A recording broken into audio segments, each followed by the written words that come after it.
اعوذ باللہ من الشیطان الرجیم، بسم اللہ الرحمن الرحیم۔ السلام علیکم رحمۃ اللہ وبرکاتہ۔ واقعہ حضرت ادریس علیہ السلام۔ وجہ نام ادریس کی ہے کہ پڑھانے کی کثرت کے سبب سے ان کا لقب ادریس ہوا۔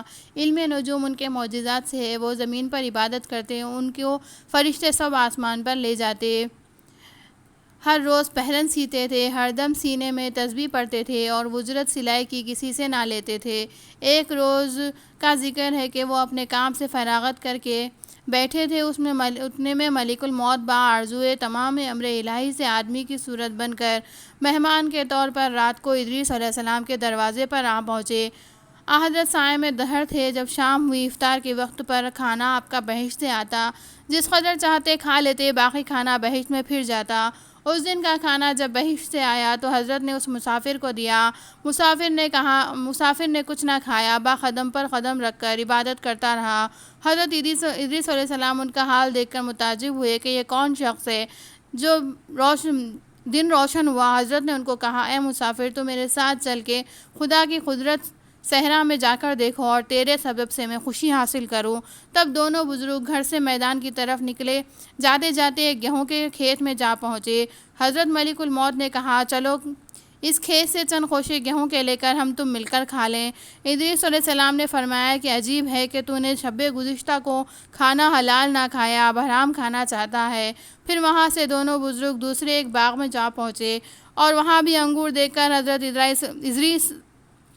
حضرت اسرائیل علیہ السلام نے کھانے کا قصد کیا۔ حضرت ادریس علیہ السلام نے فرمایا کہ تصرف ملک غیر میں حرام ہے۔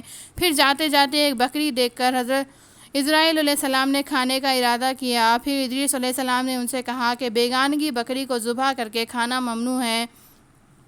بس اسی طرح سے 3 روز تک دونوں باہم تھے، جبکہ ادریس علیہ السلام نے معلوم کیا کہ یہ شخص بنی آدم سے نہیں ہے۔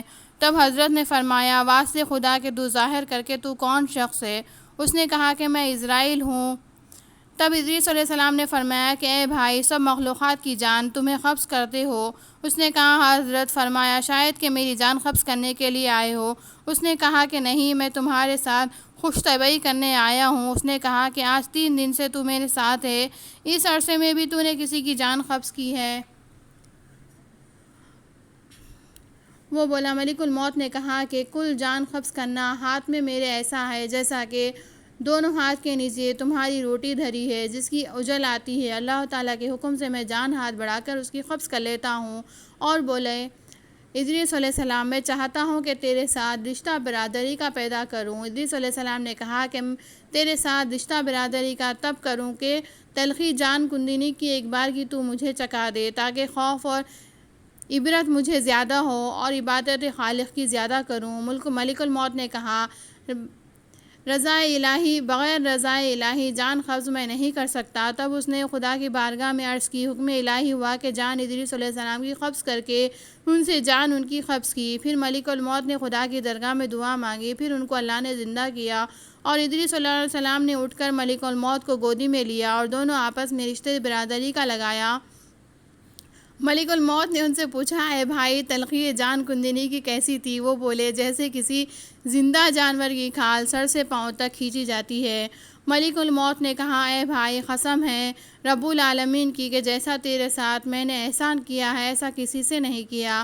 ادریس علیہ السلام نے فرمایا، اے بھائی، مجھ کو دوزخ دیکھنے کا شوق ہے، تو مجھ کو اس کے دروازے تک لے چل، تو اس کے دیکھنے سے خوف الہی زیادہ ہو، تاکہ عبادت اور بندگی زیادہ کروں۔ تب ملک الموت نے خدا تعالیٰ کے حکم سے ان کو 7 طبقے دوزخ کے دکھلائے۔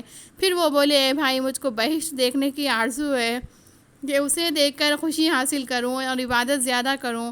پھر ان کو بہشت کے در پر لے گئے۔ پھر بولے، اے بھائی، اس تلخی جان کندنی کی چکھ چکا ہوں اور دوزخ کو بھی دیکھا، جگر میرے پیاس کے جل گیا، اجازت ہو تو بہشت میں جا کر ایک پیالہ پانی پیوں۔ تب اس نے کہا تو وہاں سے پھر آنے کا عہد کر ادریس علیہ السلام سے عہد کیا کہ آؤں گا۔ بحکم الہی اپنے نالین کو درخت توبہ کے تلے چھوڑ کر بہشت کے اندر چلے گئے، کیونکہ باہر آنے کا عہد کیا تھا اور نالین کو بھی توبہ کے تلے چھوڑ آئے تھے۔ بہشت سے باہر نکل کر اپنی نالین کو لے کر بہشت میں جا کر تخت پر بیٹھ گئے۔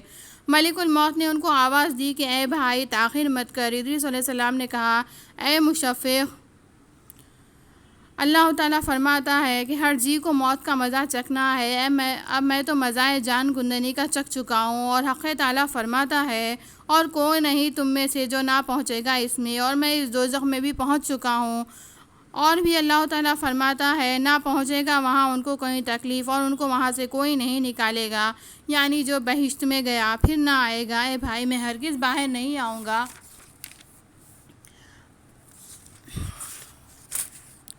ہرگز باہر نہیں آؤں گا۔ درگاہ جناب باری سے آواز آئی کہ اے اسرائیل، تو ادریس کو چھوڑ کر چلا جا، میں نے اس کی تقدیر میں یہی لکھا تھا۔ ادریس علیہ السلام موت کا مزہ چکھ کر اور دوزخ کو بھی دیکھ بھال کر بہشت میں جا رہے۔ تب اسرائیل علیہ السلام بولے، تحقیق بہشت حرام ہے انبیاء پر جب تک کہ خاتم الانبیاء صلی اللہ علیہ وسلم داخل نہ ہو بہشت میں۔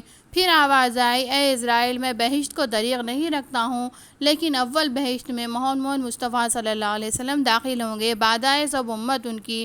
اور قول دوسرا یہ ہے، طواف کرنے والے سب طواف کرتے رہے بہشت میں۔ اور اللہ تعالیٰ نے فرمایا، اور اٹھا لیا ہم نے اس کو اونچے مکان پر۔ پس بہشت میں ادریس علیہ السلام تو جا رہے، اور ان کے فرزند سب فراق سے شب و روز گری و زاری میں تھے۔ ایک روز ابلیس لعین ان کے پاس آیا اور کہا، تم مت رویا کرو، میں تمہارے باپ کی سی ایک صورت بنا دیتا ہوں۔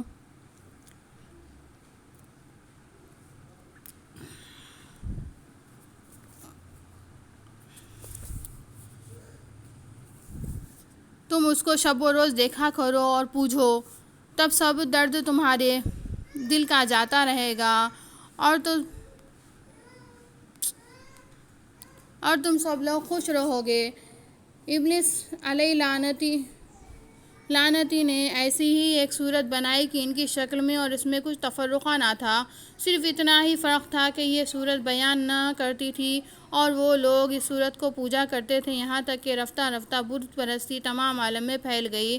مشرق سے مغرب تک کا 400 برس تک کا یہ حال جاری رہا۔ کوئی آدمی اللہ کو نہ جانتا تھا، علم و علم ان میں مفقود تھا۔ بعد خدا تعالیٰ نوح علیہ السلام کو ان پر پیغمبر کر کے بھیجا تاکہ ان کو راہ ہدایت کی بتا دے۔ واللہ اعلم بالصواب۔ صدق اللہ العلی العظیم۔ وما علینا الا البلاغ۔